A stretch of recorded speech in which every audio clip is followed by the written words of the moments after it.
কাঁচা বা ডাসা আম খেতে আমার বেশ ভালোই লাগে। তবে সত্যি বলতে জানো তো, আমার না পাকা আম খেতে একদম ভালো লাগে না।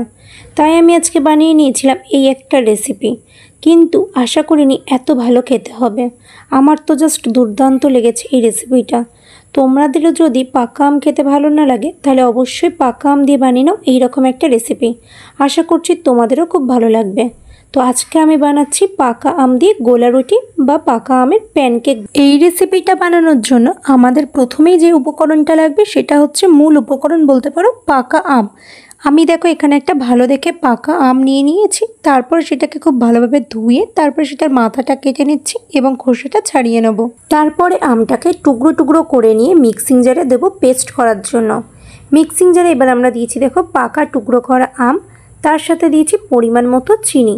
এবার এই পাকা আম এবং চিনির একটা মিহি পেস্ট বানিয়ে নেব।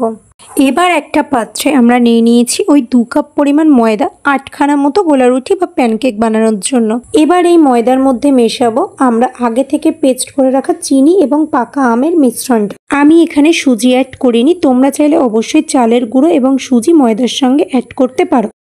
সবগুলোকে খুব ভালোভাবে মিশিয়ে নিয়ে তার মধ্যে আবার আমরা দেব অল্প পরিমাণে নুন, আর দেবো অল্প পরিমাণে একদম বেকিং পাউডার, তার সাথে দেবো খুবই সামান্য খাবার সোডা। আবারও সবগুলো উপকরণকে একসঙ্গে খুব ভালোভাবে মিশিয়ে নেব। সব রকম উপকরণ একসঙ্গে খুব ভালোভাবে মিশে গেলে যদি প্রয়োজন হয় অবশ্যই আমরা জল কিংবা পরিমাণ মতো দুধ অ্যাড করতে পারি। তারপরে এই ব্যাটারটাকে মোটামুটি 10 থেকে 15 মিনিট মতো স্ট্যান্ডিং টাইমে রেখে দেবো আমরা। উনুন বা গ্যাস ওভেনের ওপর একটা তাওয়া বসিয়ে তার উপরে খুব সামান্য পরিমাণে সাদা তেল দিয়ে ব্রাশ করে নেব। তারপর সেই তাওয়ার ওপর ব্যাটারটাকে অল্প অল্প পরিমাণে দিয়ে খুব ভালোভাবে স্প্রেড করে দিতে হবে।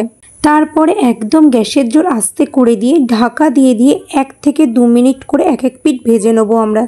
2 পিঠই সমানভাবে ভাজা হয়ে গেলে সেটাকে একটা পাত্রে তুলে নিয়ে গরম গরম তোমরা সার্ভ করতে পারো সকালের ব্রেকফাস্টে এই রেসিপিটা।